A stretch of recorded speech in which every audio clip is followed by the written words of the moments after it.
Olá, bem-vindos a mais uma conversa aqui no nosso espaço. Hoje a gente vai mergulhar fundo na experiência de fazer residência em neurologia na Santa Casa de Misericórdia de São Paulo. Um hospital gigante, né? Muito. Uma referência. Com certeza, um lugar histórico e com um volume impressionante. Exato. E para guiar a gente, temos aqui o relato. A experiência de uma médica que acabou de sair de lá, fresquinha da neurologia da Santa Casa. Ela contou pra gente toda a jornada, sabe? Desde aquela dúvida, qual especialidade eu faço Até o dia a dia mesmo, a correria, os desafios.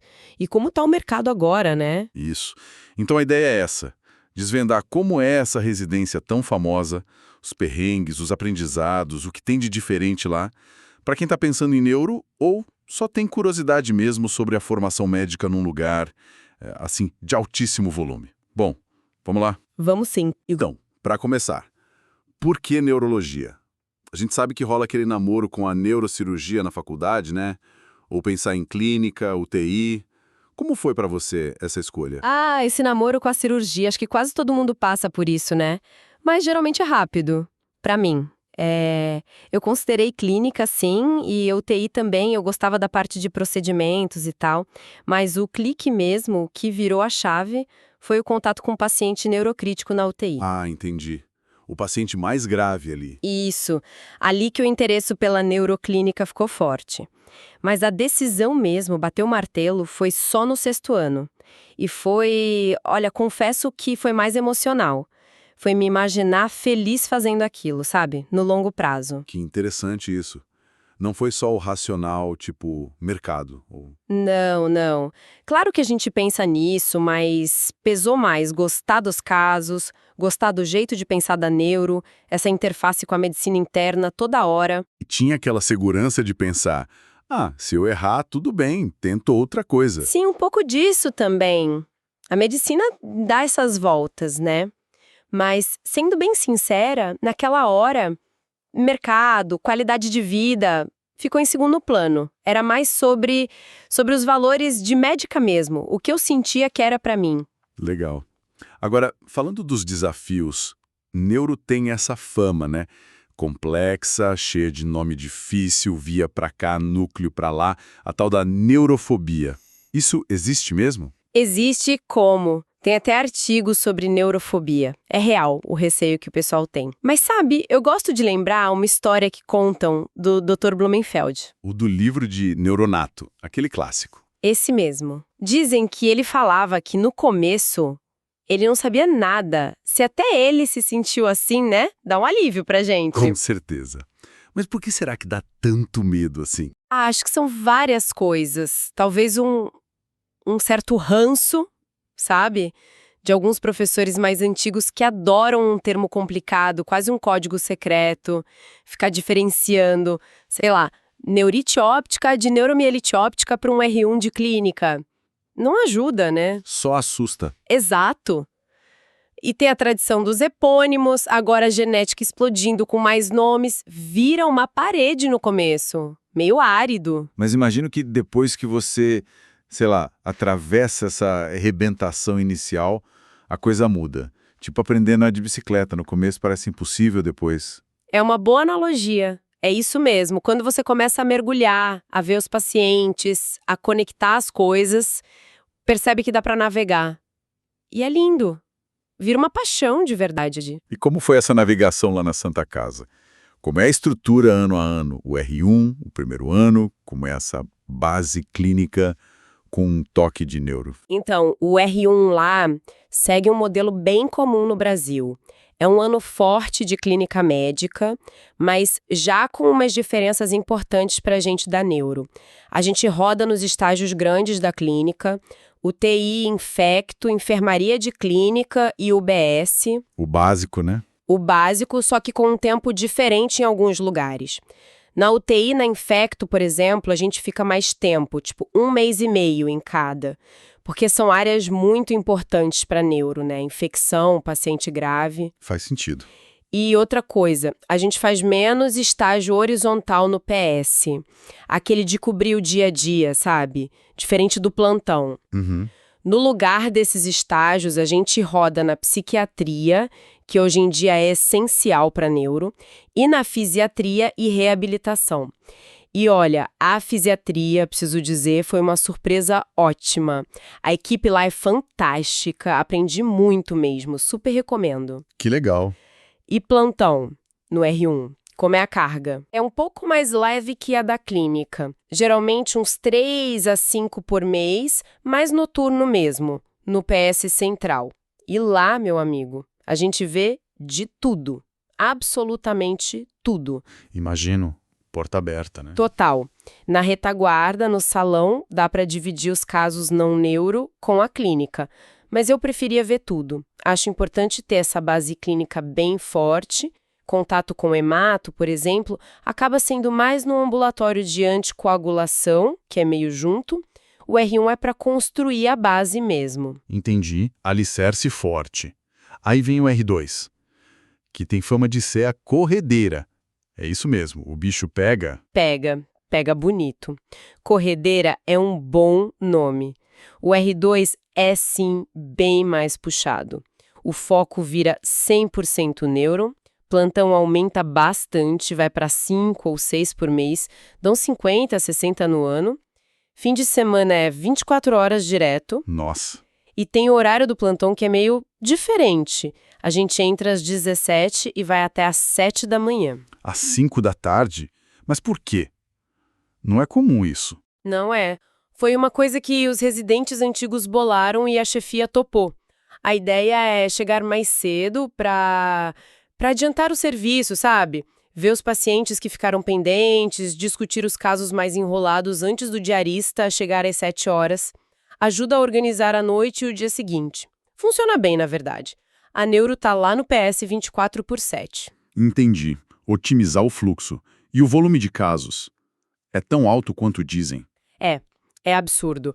O PS da Santa Casa é gigante, né? Porta aberta total. Então, chega de tudo.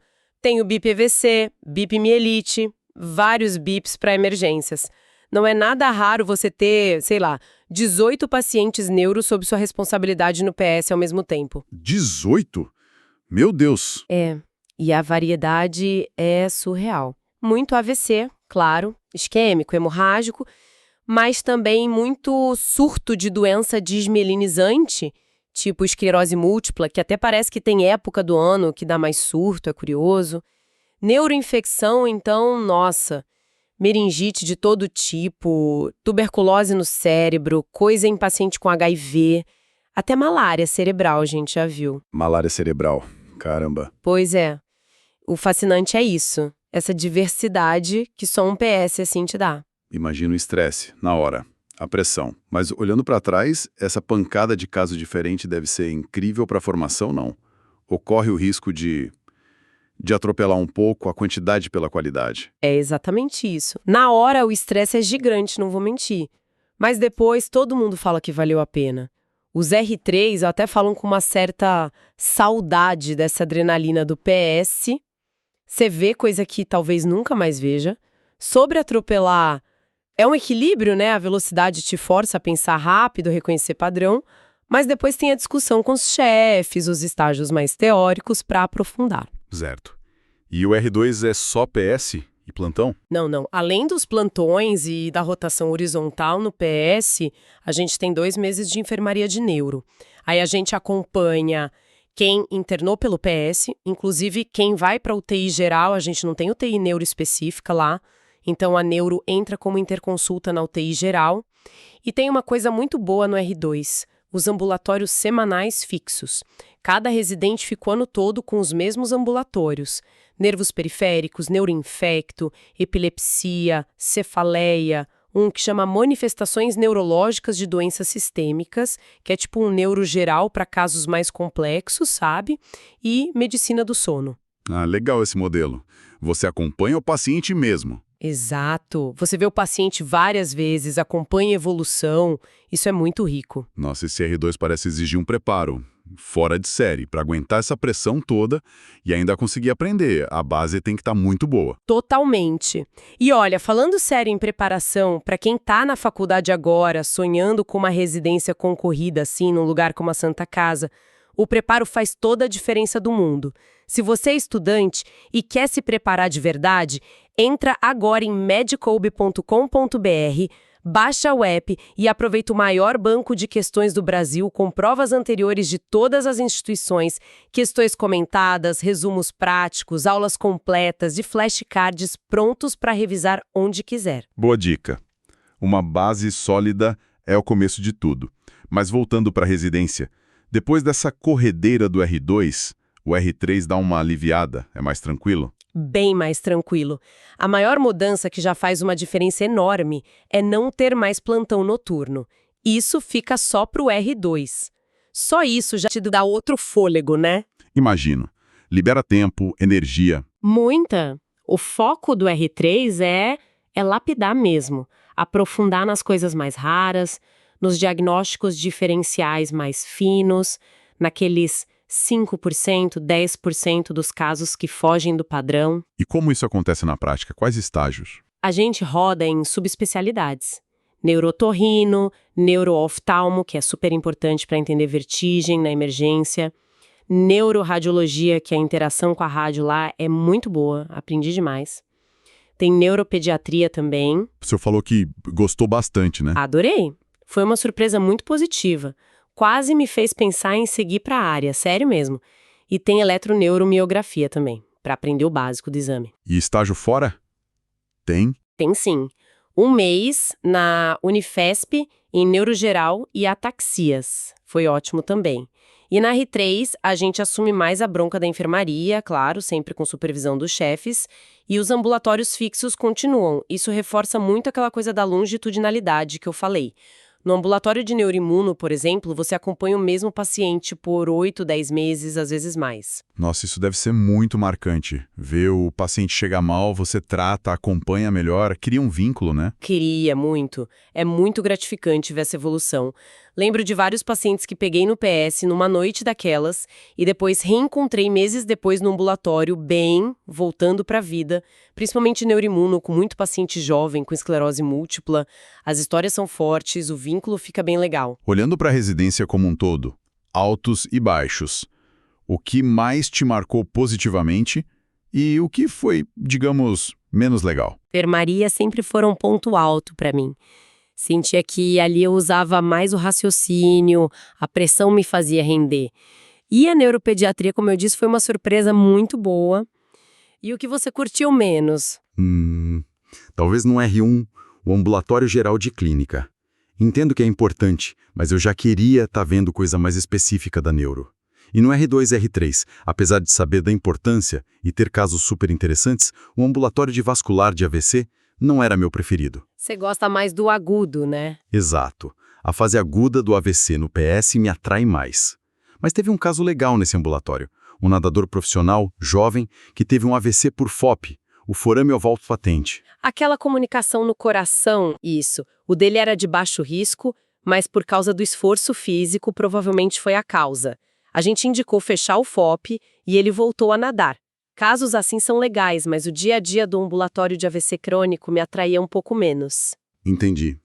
E qual a parte mais cabeluda da neurologia? Aquilo que você olha e pensa, nossa, isso é difícil pra caramba. Para mim, doença mitocondrial, sem dúvida. É um mundo à parte, super complexo, os fenótipos, as apresentações estão sempre aumentando.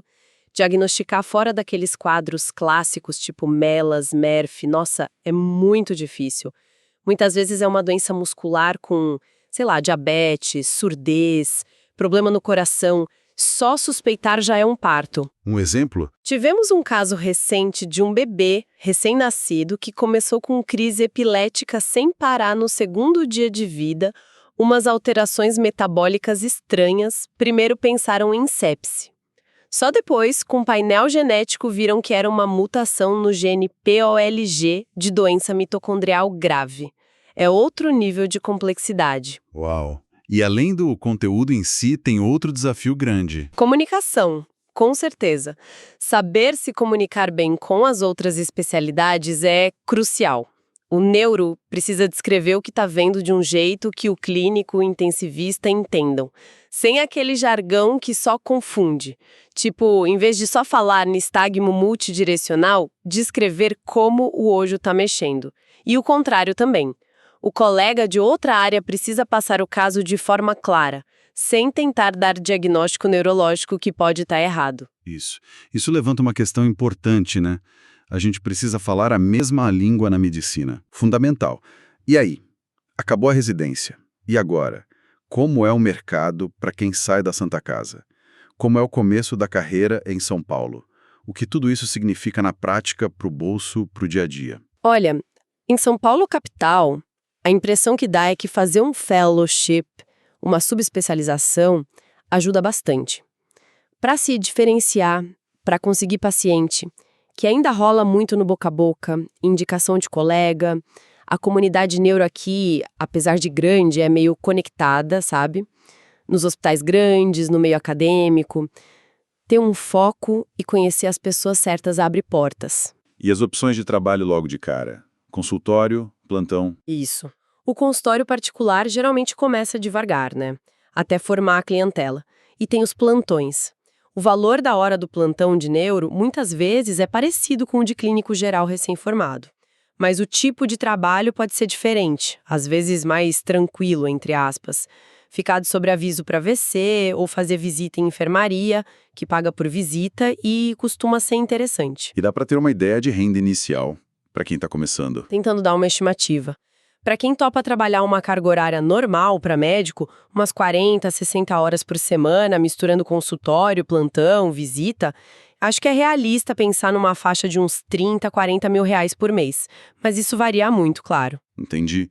E precisa entrar numa equipe para conseguir trabalhar? Ou dá para começar mais solo? Depende muito da subespecialidade. Vascular, neurointervenção, funciona mais como cirurgia. Fazer parte de uma equipe é quase regra. Agora, outras áreas tipo neuromuscular, epilepsia, movimento, neuroimuno, dá para começar mais autônomo, montar seu consultório aos poucos, fazer sua rede. Ótimo panorama. E para a gente fechar, a avaliação da residência na Santa Casa em si. Qual o veredito? Resumindo a experiência. Olha, os pontos fortes são muito fortes. O volume de paciente, a variedade de caso. É surreal, como eu falei. Você vê coisa rara que talvez nunca mais veja.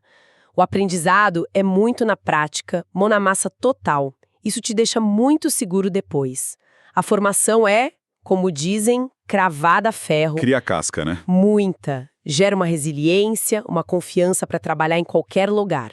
É uma relação de amor e ódio ali por causa da puxada, mas no final o que fica é amor e gratidão.